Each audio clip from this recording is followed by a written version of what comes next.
উড়িষ্যার একটি বিখ্যাত খাবার হচ্ছে স্ট্রিট ফুড, যেটার নাম হচ্ছে লেবুর পিনিক। লেবুর পিনিক আপনারা যে কোনো রকম উপোসের দিনে বা যে কোনো রকম ভারী খাবার খাবার পরে বা দুপুরে লাঞ্চের পরে যদি খান, আপনাদের ডাইজেশন সিস্টেমকে একদম পারফেক্ট করে দেবে।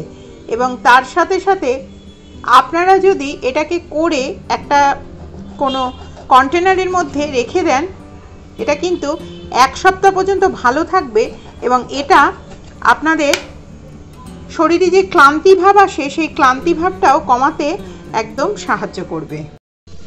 প্রথমে লেবুগুলো আমি সাজিয়ে নিচ্ছি। আপনারা বম্বেতে, উড়িষ্যাতে, কলকাতাতে এই লেবুর পিনিক কিন্তু যে কোনো রকম রাস্তাতে দেখতেই পারবেন এবং এটা অত্যন্ত একটি জনপ্রিয় স্ট্রিট ফুড। প্রথমে লেবুগুলো আমি সাজিয়ে নিয়েছি। এরকমভাবেই কিন্তু লেবুগুলো কাটতে হবে, যা দুপাশটা একদম দেখা যাবে এবং বর্ডারটা থাকবে। এবার আপনারা যদি এই বর্ডারটা তুলে নিতে চান, সেক্ষেত্রে কিন্তু আপনাদেরকে খোসাটা ছাড়িয়ে নিতে হবে। এখানে 2 রকমের নুন ব্যবহার করা হয়। আমি এখানে ব্যবহার করছি প্রথমে, এটা হলো বিট নুন বা ব্ল্যাক সল্ট। এটা লেবু, এর মধ্যে একটু নুনটা বেশি যায়, সেজন্য এখানে দিলাম নর্মাল রেগুলার যে আমরা লবণটা ইউজ করি সেই লবণটা। দিয়ে দিচ্ছি একটু কাঁচা লঙ্কা, দিয়ে দিচ্ছি একটু আমচুর পাউডার,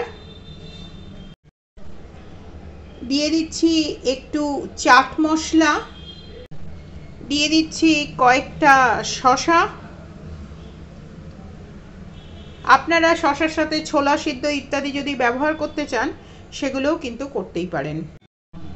দিয়ে দিচ্ছি একটু মিষ্টি চাটনি।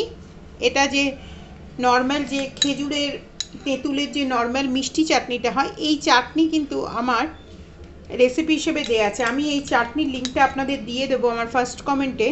আপনারা দেখে নেবেন কি করে বানাতে হয় এই মিষ্টি চাটনি। দিয়ে দিচ্ছি একটু টমেটো সস। তারপরে এটা ঝালের জন্য দিচ্ছি আমি এর মধ্যে একটু দেগি মির্চ। দিয়ে দিচ্ছি সামান্য একটু করে সর্ষের তেল, খুব বেশি না, 1 চামচ মতন একটু সর্ষের তেল। দিয়ে দিচ্ছি একটু করে অরিগ্যানো, এটা হলো একটা অরিগ্যানো।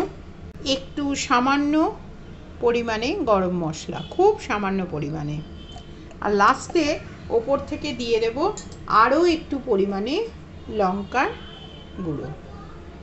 এই লঙ্কার গুঁড়োটা কিন্তু এই লেবুটার সাথে একদম পারফেক্ট কম্বিনেশন, এবং এটা দেগি মির্চ দিচ্ছি। তাহলে তৈরি হয়ে গেল আমার আজকের একটি সুন্দর স্ট্রিট ফুড, যে স্ট্রিট ফুডের নাম হচ্ছে লেবুর পিনিক বা লেবুর চাট। এটি একটি উড়িষ্যার বিখ্যাত পিনিক বা চাট রেসিপি, যেটা অত্যন্ত ফেমাস রেসিপি। তাহলে কেমন লাগলো আজকে আমার এই নতুনত্ব রেসিপিটি, অবশ্যই আপনারা কমেন্ট করে জানাবেন। অত্যন্ত সহজ এবং সুস্বাদু একটি রেসিপি। অবশ্যই আমি ফিরবো আবার একটি নতুন রেসিপির সাথে।